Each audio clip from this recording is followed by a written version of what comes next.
I believed I had married the love of my life, but everything changed when his father passed away. He transformed into a different person. And by different, I mean he began cheating on me. However, the situation took a much darker turn when he discovered the inheritance that came with his father's passing. He wasn't pleased with the conditions, and I wasn't willing to give in to his demands. My husband spiraled out of control after his father's death, and I couldn't tell if it was due to grief or sheer defiance. It made me wonder if I had unwittingly married a complete psycho. For some background, I had met my husband at a charity event for work. We struck up a conversation and exchanged numbers, though we didn't start talking seriously until a few months later.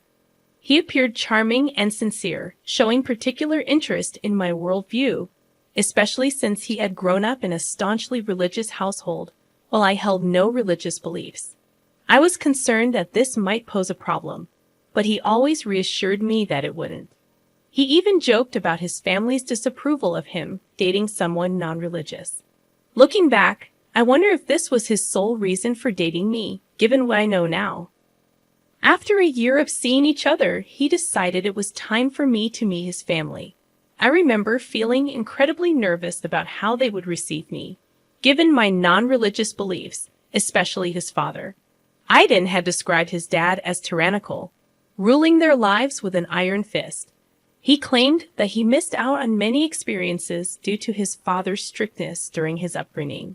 Needless to say, I was already terrified of his father before I even met him.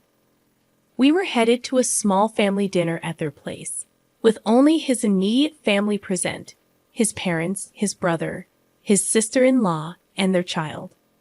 When we arrived, his brother was outside on the phone, so I was introduced to him first, and he seemed friendly enough.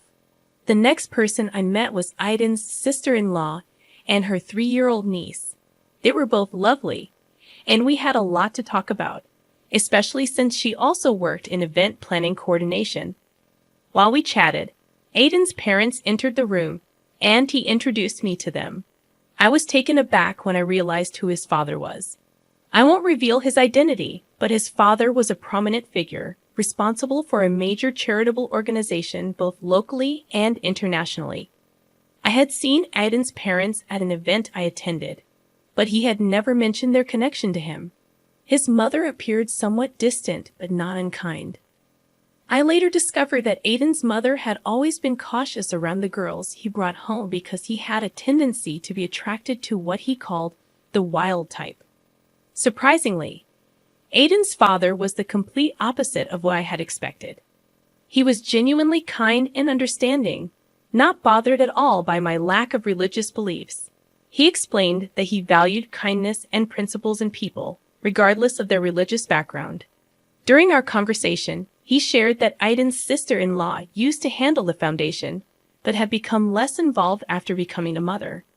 He believed in not taking people away from their families, especially when their children were young. That's why he had outsourced the last event to me. Contrary to my initial assumptions, Aiden's family turned out to be ordinary people with a touch of religion in their lives. Aiden downplayed his father's acceptance, suggesting that his dad probably assumed it was just another phase during his college years. He claimed he had dated numerous girls back then who were what he vaguely referred to as out there, and his parents had always viewed it as an act of defiance. According to Aiden, he had become more serious about me, taking a break from dating to focus on personal growth. Despite the red flags, I believed his explanations, naively accepting his version of events because I was deeply in love. We continued dating for another year, and then he proposed. We decided to live together before getting married, and during another family event, I had a candid conversation with Aiden's brother. He expressed concern about Aiden's behavior, recalling how Aiden used to rebel against their parents, especially their father, during their teenage years. Aiden had a history of fights, particularly because his father was strict about their activities. However, Aiden's father seemed pleased about our engagement, even offering his backyard for our wedding, a proposal Aiden initially resisted, but eventually accepted. After 2 years of living together and saving money, we set a wedding date. I convinced Aiden to honor his father's offer and have the wedding in his parents' backyard. Things seemed fine until 2 months ago when Aiden's father suffered a fatal aneurysm. A drastic change came over Aiden. He started coming home late, often drunk. I initially attributed it to grief, but his behavior raised concerns. When I spoke to his brother, he revealed that Aiden didn't seem sad about their father's death. Instead, he appeared relieved. Aiden's erratic behavior and the uncertainty surrounding their family business prompted me to confront him myself. I stayed up waiting for Aiden, and he didn't return home until around 1 in the morning. He reeked of alcohol and stumbled through the house. Despite knowing it was futile to reason with him in his intoxicated state, I insisted we needed to talk. I emphasized that he shouldn't be driving while drunk, as it could lead to harming himself or someone else. He dismissed my concern, telling me to mind my own business, ending the conversation abruptly. There was no point in discussing anything with him while he was drunk, so I decided to go to bed. The following morning, I woke up to find him vomiting in the bathroom. Seeing he had sobered up slightly, I gave him aspirin and some dry crackers. I questioned his irresponsible behavior, to which he replied that now that his father was no longer controlling him, he felt free to do as he pleased. I pointed out the dangers of drunk driving and his late-night antics, mentioning his brother's worries about him. Aiden grew angry, criticizing his brother and father, claiming they were obsessed with appearances and cared little about his happiness. He felt they were constantly trying to involve him in a lifestyle he had no interest in and judged him whenever he deviated from their expectations. It was in this moment that I realized Aiden's perceptions of his family might be distorted. While I understood he might carry some residual trauma from his sheltered childhood, it seemed as though he sought to provoke his father and make his family miserable as a form of retaliation. However, his attempts only resulted in his own misery, as they didn't take the bait. Despite my non-religious beliefs, Aiden's family had always been warm and accepting, never imposing their faith or lifestyle on me. His father even invited me to church once, emphasizing there was no pressure for me to attend. Perhaps I had only seen the best side of Aiden's father. I couldn't be certain of what he was like when Aiden was younger. Regardless, it was evident that Aiden needed to mature and move past his grievances to find his own path in life. I confronted him directly, asking if his unhappiness extended to our marriage. He admitted he wasn't happy. I was left speechless, so I got up and left. Currently, I'm writing this from my mother's place, where I've been staying for the past week. Aiden hasn't reached out. And even his brother mentioned he wasn't talking to him either. I'm at a loss about what to do. While this situation undoubtedly warrants considering a divorce, I'm hesitant to make a rash decision. I wonder if his behavior might be a coping mechanism for dealing with his father's death. I'm considering giving him some time to cool off and then suggesting counseling. Top comments from the original post. Comment 1. I empathize with you, OP. Your husband's behavior seems problematic, and while I don't advocate for immediately resorting to divorce in every marital issue, given his consistent suspicious behavior, it might be worth considering, especially considering his recent actions. I find it puzzling why he chose this moment, after his father's death, to act this way. Wouldn't it have more impact if his dad were still alive? Unless his intentions are something other than tarnishing the family name, his reasoning just doesn't make sense to me. Regardless, I think it's crucial to assess your relationship after this incident. Addressing these issues now can prevent future problems. I hope counseling proves helpful. Best of luck. Comment 2. OP, it appears your husband might be grappling with religious trauma from his childhood, as you suggested. If your father-in-law was different when Aiden was a child, there might be deep-seated issues at play. I've seen cases where strict evangelicals resort to harsh disciplinary methods to keep their kids in line. Some churches even pressure members to remain in unhappy marriages, fearing divorce. Aiden's fixation on his father's opinion indicates underlying issues that need exploration. While therapy is a step in the right direction, it might not be enough.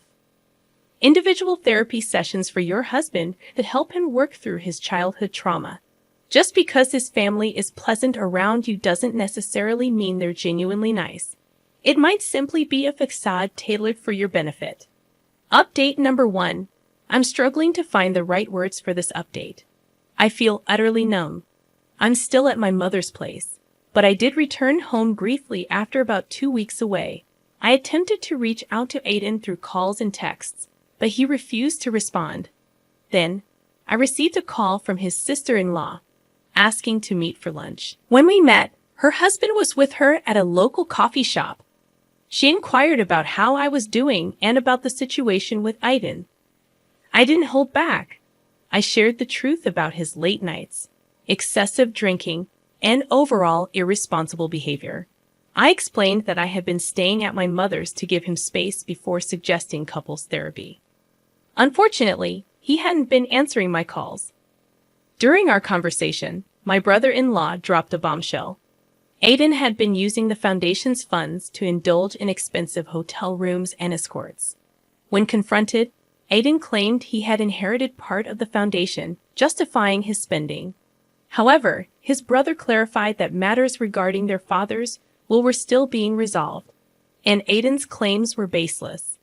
Aiden had also informed his brother that we were no longer together, citing my supposed move out as his justification. Of course, this was far from the truth. Aiden's brother and sister-in-law apologized profusely for the mess, expressing their disbelief. They had thought Aiden had settled down when he married me, just as I had believed. Aiden's anger toward their father, they explained, stemmed from their high school years, when he used to hang out with a rowdy crowd, engaging in activities that alarmed their father due to their family's tragic history involving a drunk driver. Grateful for their honesty, I returned home the next day and began packing most of my belongings. Aiden walked in while I was in the midst of it all, silent. He handed me an envelope containing divorce papers. He revealed that he was aware his siblings had told me everything and felt no remorse. He claimed the only reason he hadn't divorced sooner was to ensure he wouldn't be written out of his father's will. With his father gone, he asserted his newfound freedom. He offered me the house and informed me that movers would collect his belongings the next day. He planned to upgrade to something bigger and better with his inheritance share. I was so shocked that I couldn't utter a word. I continued packing silently, wanting to be away from him. Once I had loaded my belongings into my car, I drove back to my parents' place. I showed them the divorce papers and retreated to my room, where I broke down in tears. I couldn't comprehend the cruel turn my life had taken. Despite my unwavering commitment, he discarded our marriage as if it meant nothing. Tomorrow, I have an appointment scheduled with a divorce attorney. I don't intend to fight this. If he wants to leave, that's fine with me. Here's the second update for you all. And things have taken quite an interesting turn. I had my meeting with my lawyer, who ensured I understood the terms outlined in the settlement. I would keep the house, and we would each retain our own assets, including wedding rings and gifts. Since we didn't have a joint bank account, there were no financial complications to resolve. Honestly, I might end up selling the house. There are no good memories associated with it anymore. Since then, I've been trying to move past this situation. I'm still staying at my parents' place for now. They seem happy to have me around, or maybe they're just trying to cheer me up. I plan to leave after selling the house and find something smaller. Now, here's the intriguing part. Out of nowhere, I received a call from Aiden's brother. We engaged in some normal small talk, and then he asked if I was free the following Monday. I was, so he insisted I join them for a meeting with their dad's lawyer to finalize his estate matters. I was unsure of my involvement, but he insisted I should come and assured me that he'd make sure Aiden wouldn't speak to me, and that we'd be seated far apart. Reluctantly, I agreed. On Monday morning, I arrived at the lawyer's office. Aiden's brother, now my former brother-in-law, met me outside and thanked me for coming. He escorted me to the lawyer's office, where Aiden, his mother, and the man I assumed was the lawyer were present. I approached their mother, offering my condolences and inquiring about her well-being. We hadn't spoken since the funeral, She expressed her sympathies for what happened between Aiden and me. According to her, she and her late husband had done their best to guide him, but he chose a different path. The lawyer then sat us all down, apologizing for the time it took to settle the father's affairs due to various complexities. The crucial part of the meeting was this: most of the money would be donated to charity to support the foundation. The foundation's management would pass to the oldest son, excluding Aiden. The remaining funds were allocated to his wife, his eldest son and his wife, as well as a school fund for his grandchild. Surprisingly, he left money for Aiden, but with a condition. Our marriage had to last at least 5 years. Additionally, if we had a child, a school fund would be established for them. Notably, he left money for me without any attached conditions. This wasn't a small sum. We were talking millions. The lawyer's face when his father expressed concern that Aiden might squander the money on inappropriate indulgences like escorts and alcohol. At the end of the meeting, the lawyer informed us that he would schedule individual signing sessions for the paperwork and address any questions or concerns we had. As soon as we were dismissed, I swiftly left, noticing Aiden's gaze following me from across the room, as if he wanted to talk. I left before he could approach me. As I write this the next morning, Aiden has been bombarding my phone with calls and messages. Despite his efforts, I want absolutely nothing to do with him after all he put me through. Update number 3. Aiden's behavior has become increasingly erratic in his search for me. After failing to reach me through my phone, he attempted to contact his brother to inquire about my whereabouts. However, I hadn't seen any of them since our meeting with the lawyer. Aiden's brother warned me to lay low for a while since Aiden was frantically searching for me. True to his words, Aiden showed up at my parents' house one day looking for me. Fortunately, I wasn't there. My dad informed him that I was out of town for an event and uncertain about my return date. Aiden left a message, urging me to call him, insisting that we needed to talk. I had no desire to engage with him further, but his persistent attempts to reach me pressured me into making the call to put an end to his relentless pursuit. I decided to call him when I knew I had ample time and emotional strength to handle the conversation. I didn't want him to believe he still held any power over me. I called around 6 o'clock in the evening, assuming he would be at home. He answered eagerly, expressing happiness at hearing from me and inquiring about my well-being. He spoke as if he hadn't cast aside our marriage without a second thought. He started by apologizing for his selfishness during the divorce and acknowledged the pain he caused me. He admitted he should have respected the commitment we made, even if he wasn't as content as he hoped to be. I let him speak, then sighed and calmly stated that I had moved on from our marriage, focusing on other aspects of my life. I then confronted him, asking for the real reason he was checking up on me. He swore it was merely to reconnect, how I was doing, and if we could have more conversations in the future. I responded with a straightforward no, and made it clear that if he only called to check on my well-being, there was nothing else to discuss. He urged me to wait, and then finally, the truth emerged. Aiden admitted that filing for divorce had been a mistake. He confessed that he had been naive and driven by his resentment towards his father, and that he didn't mean the hurtful things he had said to me. He expressed a desire to work things out and suggested going to counseling, but I reminded him that my attorney had already filed the paperwork. The divorce was finalized, and our marriage was over, just as he had wanted. I pointed out that he was the one who initiated the process and followed through with it, and I had given him the freedom he sought. I ended the call and haven't spoken to him since, nor do I wish to engage with him further. I hope he learns a lesson from this, but I won't be used to help him gain financial advantages. Update number 4. It's been a while since my last update, as I've been busy with various life events. Business has been thriving, and I'm currently writing this in between engagements. First, I had a meeting with my lawyer to sign the divorce paperwork. I had the option to choose between receiving a lump sum of money or monthly payments, and I opted for the monthly payments. I also found a home that I like and am awaiting the bank's decision. Additionally, I recently had a meeting with Aiden's brother and sister. the first time we've met since the lawyer's appointment. We discussed a charity event that the foundation is hosting in memory of their father, and I'm assisting with the planning. As a part of the event, I've been scouting various venues. During our conversation, I received an update on Aiden. He had falsely accused me of taking the house from him in the divorce. However, they already knew this wasn't true because divorce filings are public and can be accessed by anyone. When they asked him why he was lying, he expressed frustration and stated that I should have given him the house back, given that I had received a substantial sum of money from his father. I clarified that if he wanted the house back, it was available on the market, and he could purchase it. They also mentioned that he was living in an apartment near his workplace, and he inquired about how I was doing through his brother, if he could get more involved in the foundation to earn some extra money, but his brother shut down that idea. He made it clear that there was no way Aiden would be put on the payroll, especially after the stunt he pulled with the foundation funds. And that's the extent of the drama up until now.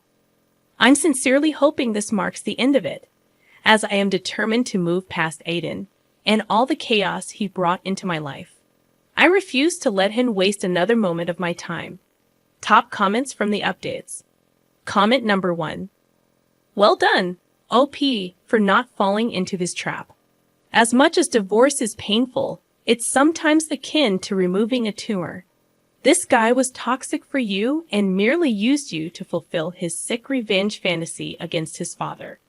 It seems like his dad was aware of his son's questionable character and ensured he received something for his pain. He appeared to consider you a part of his family. Kudos to your brother-in-law for supporting you. Many men stay silent when their friends and family members behave atrociously. I'm relieved he's not one of them. Additionally, don't let your ex manipulate or pressure you into having a child together. He'll likely continue bothering you. So don't give in, OP. Comment number 2. I somewhat agree with your ex, OP. Perhaps you could have at least given him the house back. I understand the divorce was finalized, and the paperwork was in order, and I comprehend the pain he caused you. However, it feels petty to deny him a place to live. I'm certain your lawyers could have navigated the bureaucratic hurdles and transferred the house to his name. Also, your father-in-law is just as petty. Why did only your husband have conditions on his inheritance? If he wanted to squander it irresponsibly, that should have been his choice. Forcing someone to stay married for 5 years just to obtain the money feels distasteful. All right, let's have a discussion about this. I'm curious about your thoughts, especially concerning the last comment. This specific comment stirred up quite a reaction in the original post. Almost everyone disagreed with the commenter. The majority could see that OP's ex got what he deserved, but this person's perspective was entirely different. What are your thoughts on this comment? Feel free to share your opinions down below in the comments section. If you're new to the channel, welcome. Thank you for joining me today. My name is Mr. Reddit, and I narrate stories daily. Don't forget to hit that subscribe button if you'd like to support the channel. And if you enjoyed the video, give it a thumbs up. I'll be back tomorrow. Remember, kindness is always cool. Peace.